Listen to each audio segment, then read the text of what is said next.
Lila, and Teeps, and Flora, and me. Rocket.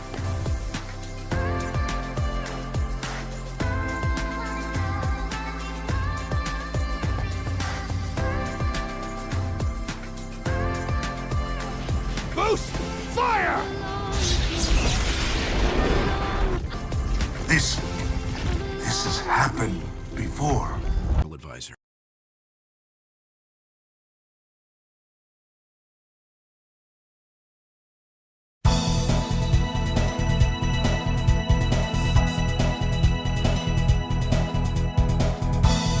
Let there be light for my second summer countdown.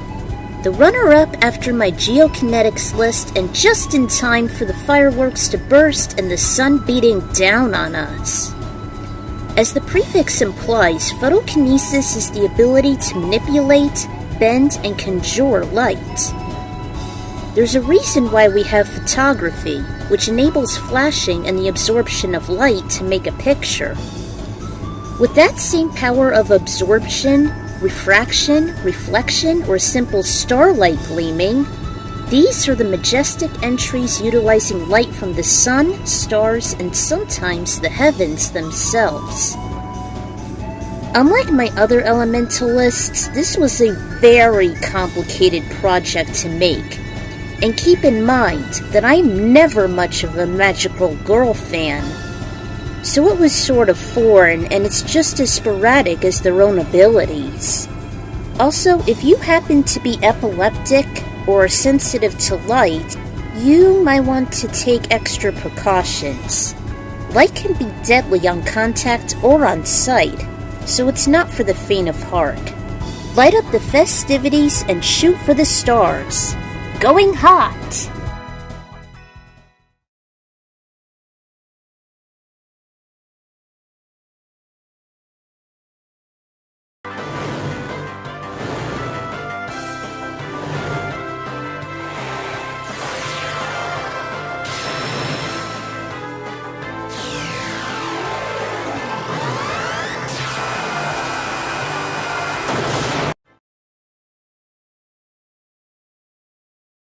Before we start, I just want to ask one thing. Has anyone ever played the PC game Feeding Frenzy? This didn't start as a computer game for me, but actually an arcade cabinet aboard the Disney Wonder, as I'd played it during my ex-stepmom's honeymoon back in 2002. I got hooked with that game, controlling a fish swimming around and munching everything in sight.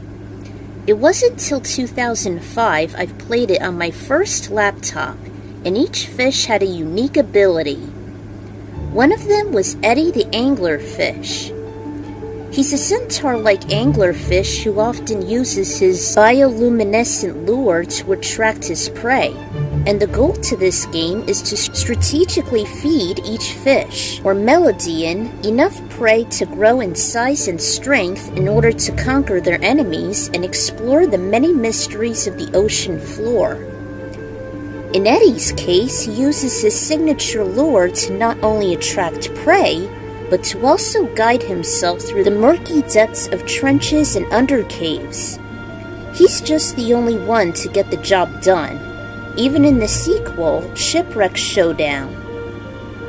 Despite its basic photokinesis like any other anglerfish, it's accompanied by tackles to clobber over Eddie's predators while also rapidly gaining size and strength by eating several schools and attracting them with its lure. There are also various power-ups that enhance his light wielding as well. At least he never produces that irritating strobe effect like Squawks in Donkey Kong Country. If only Eddie and the other Melodians can make Echo games a hell of a lot easier. I hope this is something for Logan to try. Considering this is a summer countdown, and that this is about light wielding, and it's centered around ocean life, it just can't be any more appropriate.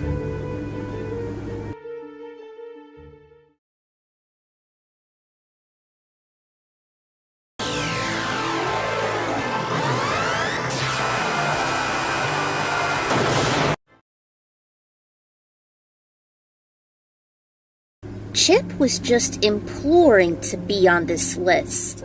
He was just too cute and competent to ignore. Unfortunately, like another amazing and heartwarming lightbender, he was only mentioned in one game and never brought up again. I hope history would change his tragic fate. Chip was formerly known as Light Gaia, the opposing force of Dark Gaia that had been created since the dawn of time. Eons ago, the little tyke battled the Umbra-kinetic animosity to save the universe from annihilation. Then he was put into many eras of slumber. Once Dr. Robotnik awakened Dark Gaia, like as he would, fucking up other atrocities like Chaos, Mephiles, and Iblis, there were some repercussions, causing Chip to crash land onto Earth and lose his memories. Dare I say, he had a better predicament than the asinine Shadow plot. With Sonic's help while also utilizing his werehog transformation, Chip was soon able to maintain his memories and identity. As you all know, I'm a sucker for the underdog as well as cuties and petites, and Chip's no exception. He's capable in creating powerful force fields made of light as using his photokinesis offensively through beams. Obviously, he's able to fly as a spatial creature, yet despite his immortality and ancient status, he still learned to love earthly pleasures like chocolate, fast food, and traveling, yet dislikes food that are sensitive such as being spicy or sour, even disdaining ghosts and scares. Heck, he's also a telepath and empath, which is very rare in themselves. And if he has the Chaos Emeralds with the ability to absorb positivity from his Gaia temples, he and Sonic's strength can't be matched. I love how petites are so empowering. To teach the big intimidating gun shall fall hard compared to the bigger things in smaller packages. Chip's only 9 since he's only active in one game, before he put into slumber again, and only ignored his pointless accessories. Kind of a shame, and often common with the other light wielders to come. The worst tragedy is being forgotten, and since I'm a sucker to underdogs, you certainly won't forget me.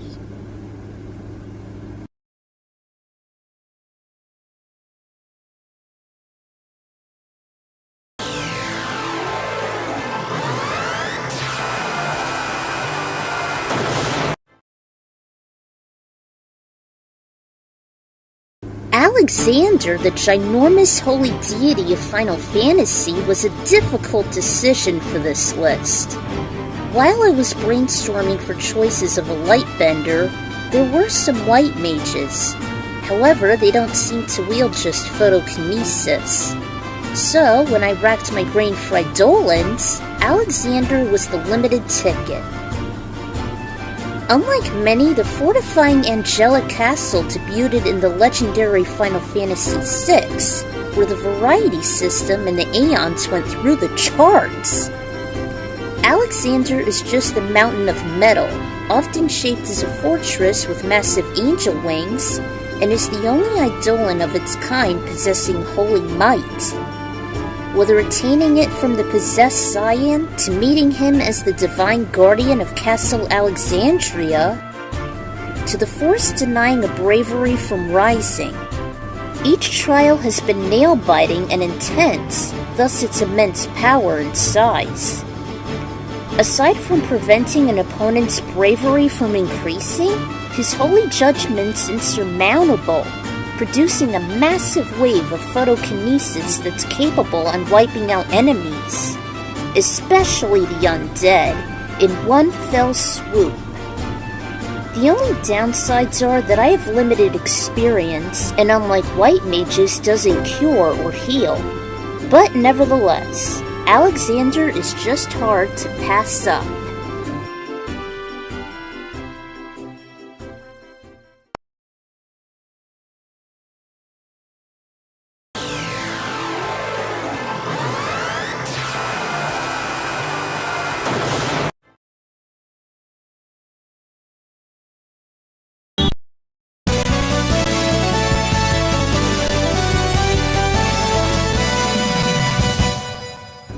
Even though it's technically a laser user, Shining Firefly, aka Izzy Glow, is certainly a good example of a photokinetic maverick.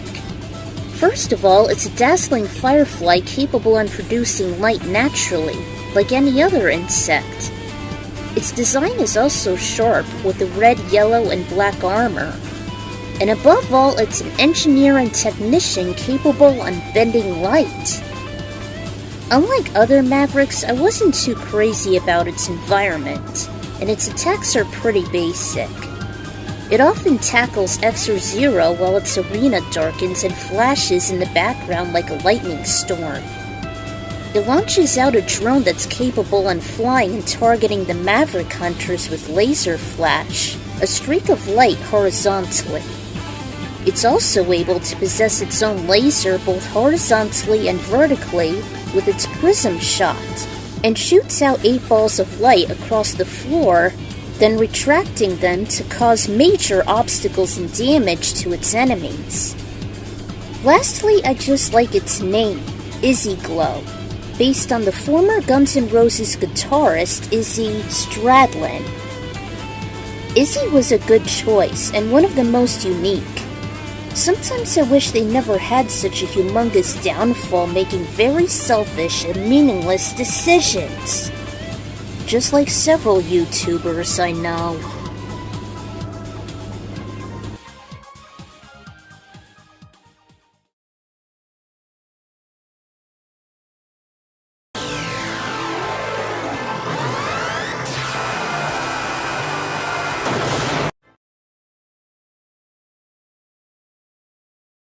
Rauru, along with Saria and Impa, is just one of my favorite sages in the Zelda Juggernaut. Due to his age and wisdom, he was charged in protecting the sacred Triforce from evil. His duties were assigned to him as such, starting with the Eloper War. As more denizens became anxious on attaining the relic of the Golden Goddesses, Rauru made some extreme measures as he built the Temple of Time to defend it. Based on Link's heroism in wielding the Master Sword and immersing in 2 time periods, that'd be crucial later. He was then the leader of the other sages and often disguises himself as the wise owl Kebra Gebra, and I don't find him as bad as people say. His main residence is the Temple of Light within the Sacred Realm, and after Ganondorf snuck in and absorbed the Triforce of Power, he comatose Link since he was too young, entrusted him to awaken the sages after 7 years, and the Temple of Light was the last line of defense as Hyrule went into ruin. He bestowed the Light Medallion to start his mission and instruct the sages to seal Ganon away, restoring the land. Rauru doesn't contribute much as a photokinetic aside from possessing the Light Medallion, be stationed in the Sacred Realm, and possessing great wisdom, but sometimes I feel he should be more as Link's guardian like the Great Deku Tree. Even in Link to the Past, protecting Zelda in the Sanctuary before it was attacked, and he passes away. He did watch over the hero many times after all, and is a Hylian, and thus passing on his holiness to Mewtwo in my crossovers. His limited prowess, sagaciousness, holiness, and fortitude in protecting just made him barely qualify for the top 5. If only he had more potential with his photokinetic skills.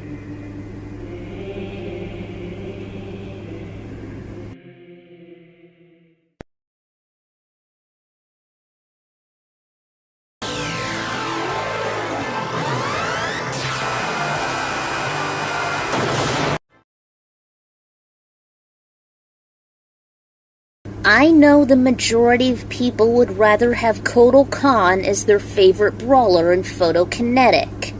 Personally, I never liked him. He was just a bipolar barbarian of Outworld and is a very close rival with Shao Kahn, especially sharing the title of Outworld's Emperor. I can never see what side he's on, and I think he pretty much functions for himself. His moves are cool and all, but his romance with Jade is so far-fetched. I'd rather have either Lau or Taven. Plus, he's an Aztec, which is like the bottom of the barrel species, has an aggressive persona, just kind of there for lulz, and isn't very acceptable with other peoples. Not even with Lutana. Lo and behold, starting this top 5 is Ashrah. Ashrah is the demon huntress originating from the Netherrealm and from Mortal Kombat Deception. She once belonged to the Brotherhood of Shadow, sisterhood in New Mortal Kombat alongside Serena, Noob Saibot, and Quan Chi. She's unlike many demons though, as she sheds heavenly might through her elemental skills and elegant outfit.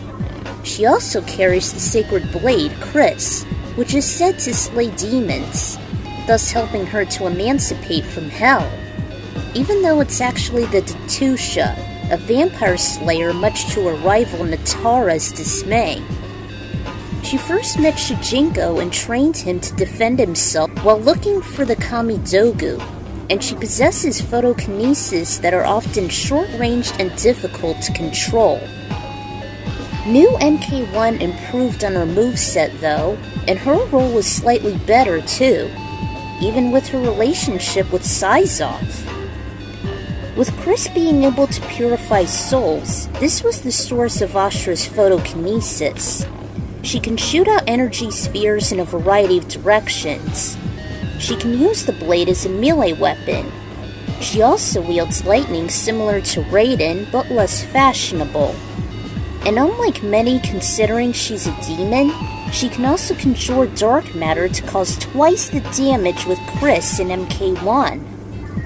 Even her own wings can slice and churn to a series of light swords causing massive damage, similar to Tanya's fatality.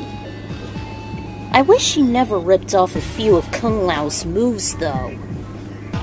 It was nice to have a demon wield pure light energy and turn on her evil kind, even succeeding escaping hell in MK1, but sometimes she can just be bland. In my chronology, she and Serena are close friends. She succeeded by purifying Noob Saibot and ascended as the goddess of light for Earthrealm, purifying spirits, absorbing its auroras, and giving Natara heated competition. Ashrah was interesting, but I felt it was just a so-so choice, and nothing too extraordinary, thus taking the 5th spot.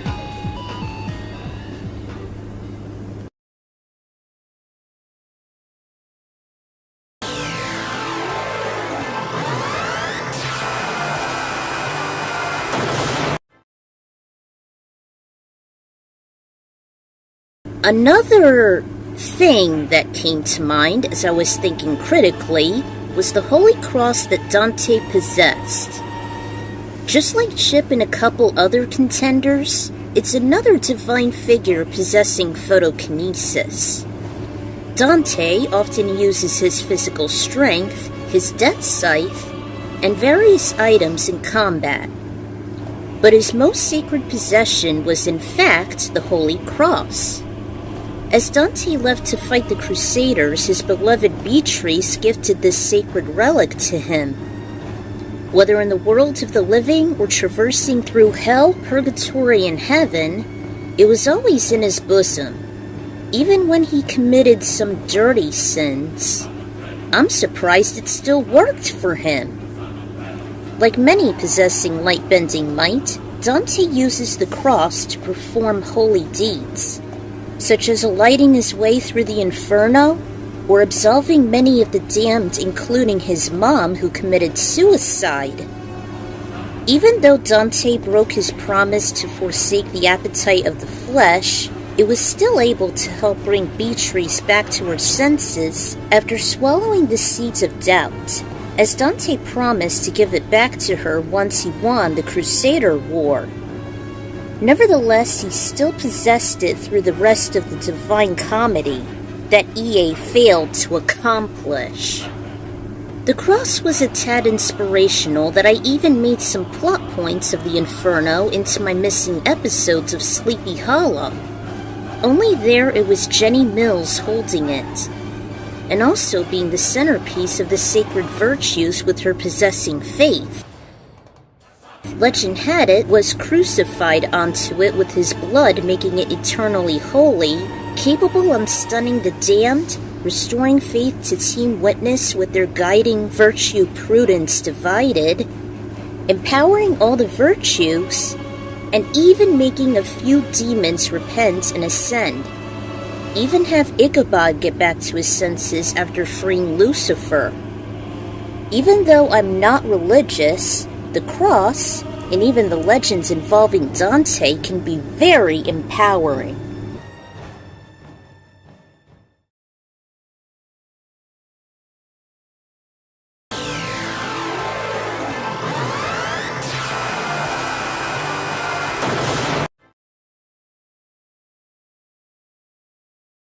It's about damn time the Master finally made it on my countdowns, and it's no question since holy figures tend to use light bending anyway. The Master, or as some fans call him Master Protector, should be one of the most iconic video game heroes ever conceived. Ever since 1991, when the 16-bit war was raging on, the developers were hammered removing all religious themes from their games. Whether the Master or God, his main method is in fact wielding photokinesis, life, and hope, both in air and the ground. A sphere of light brings him to life from the dormant statues and imbues that kind of essence. While his attacks start out basic, he eventually attains magic scrolls and even performs miracles assisting the angel from aloft within the Sky Palace. He starts by emitting aeromancy, manipulating all kinds of weather, such as lightning and the sun amongst other things. And through the scrolls he earned from the people later on, his sword can also emit powerful light bending, such as the magical aura which emanates two large spheres to eliminate monsters, the magic light which is a streak of energy from above striking nearby foes, and my personal favorite, the magical stardust which is showers of stars hitting the arena in a devastating faction. Damn, how I wish that can be used as a final smash. There was more of a variety of skills from Actraiser 2, but the only one relevant from its repertoire, it'd be his aura shoot. A bolt of force from his blade while in mid-flight. And he pretty much retains the same prowess from the original during Actraiser Renaissance. Like most heavenly deities, the Master is just, well, the Master in wielding photokinesis. Whether performing various miracles or possessing devastating magic, or just bringing himself to life. And with his limited, though light-bending skills, and with the latest release on the Switch, as I'd stated in my underappreciated games, bring in Master Protector for Smash Brothers!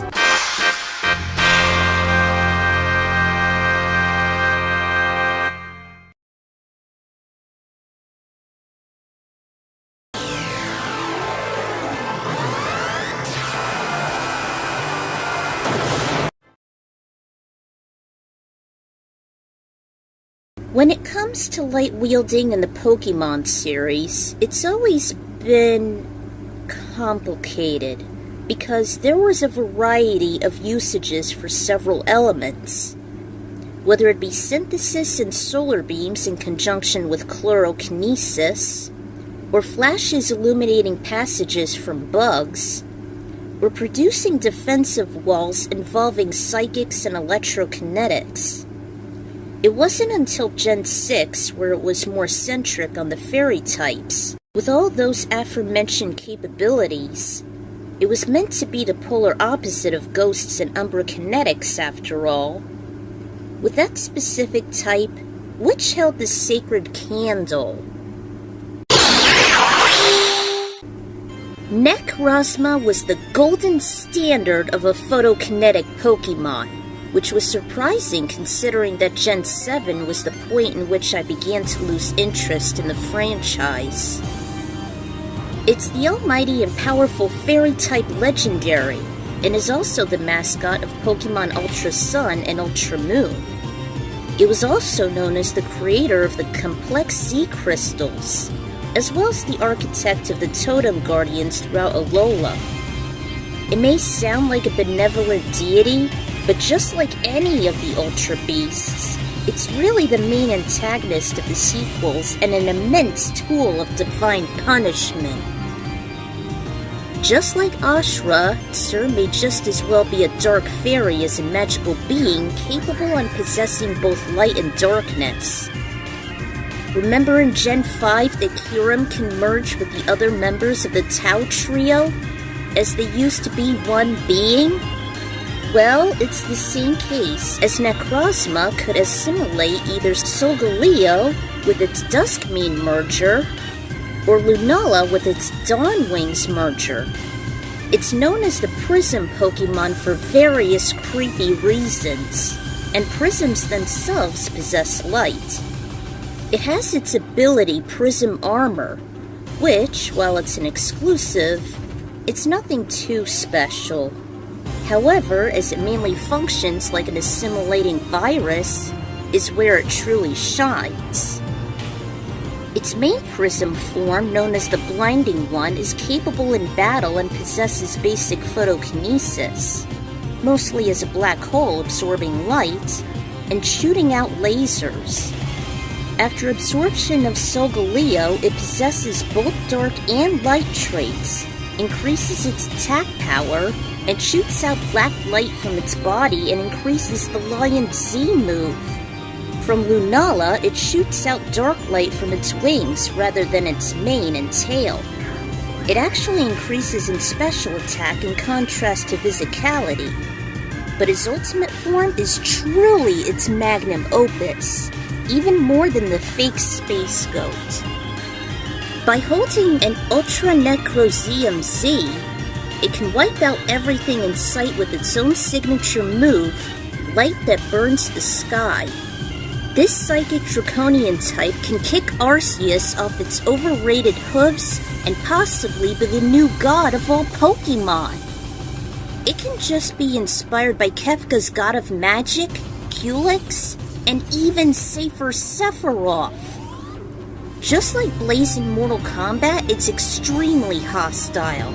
It's often unknown, and is only motivated by astronomical power from the two mascots, despite on being a creator from another world. It's in second place due to Necrozma's infuriating, insatiable nature, its outrageous absorptions and refractions of light and darkness, and too powerful to be controlled unless you happen to be a Pokemon Master. Because of how complicated the series became by Generation 7 and beyond, and because it's a hell-bent unholy deity with insatiable motives of death and destruction, it remains in second place and deserves to face its own holy demise.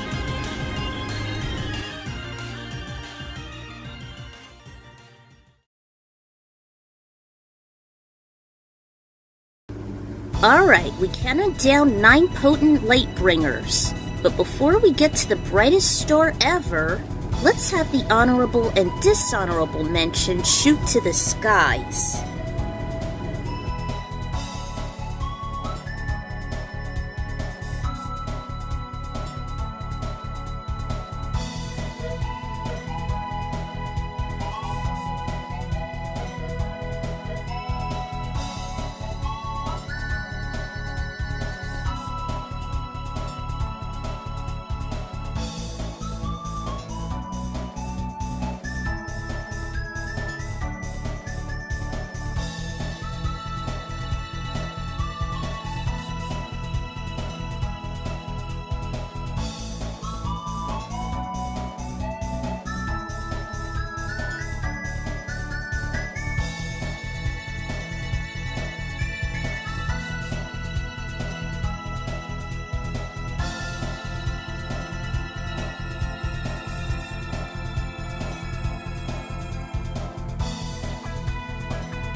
Well, no deception and swindling here.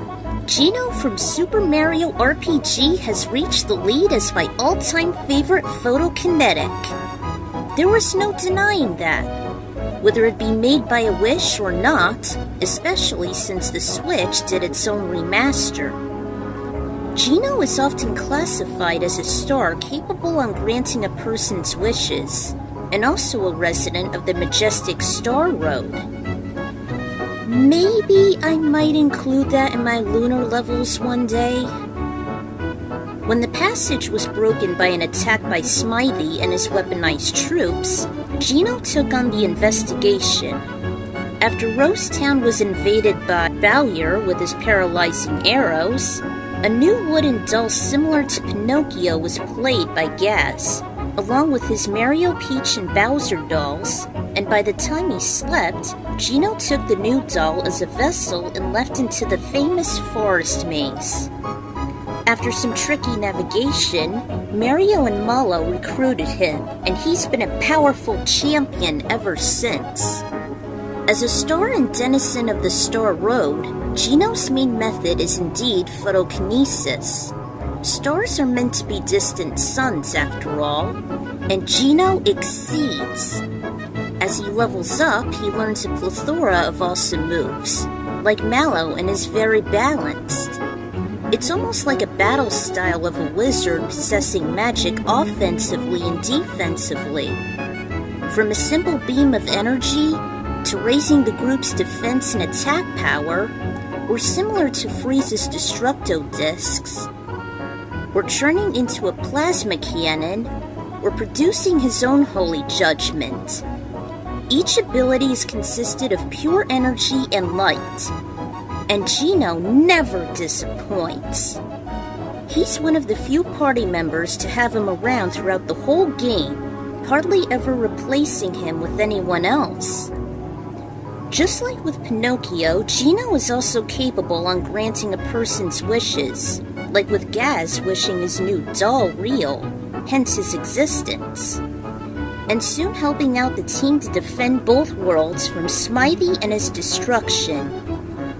Even his personality can rub off on you, as he's the most outgoing and determined guardian of Star Road, capable on doing whatever needs to get done. Unlike many people I know. Best of all, as he carries out wishes, he uses his heart for the willingness of others and for both worlds. And I was really sad that Geno had to leave once his deed was completed, and we never saw him since the remaster. Spirits in Smash never count. While my other favorite, Mallow, is also competent in photokinesis and aeromancy, Geno has always remained one of the best and favorite characters in photokinetics. Through his light bending, his concept, his valiance and determination, his pure heart and rarity, no one else has ever topped him. I'm the Ecron writer, and Geno has become an instant champion in the games and photokinesis. And remember, it doesn't take wishful thinking to get things done, but Geno also possesses actions to carry them and the cosmos forward. That the universe does not hear what you are saying, it feels the vibration you are offering. Remember that.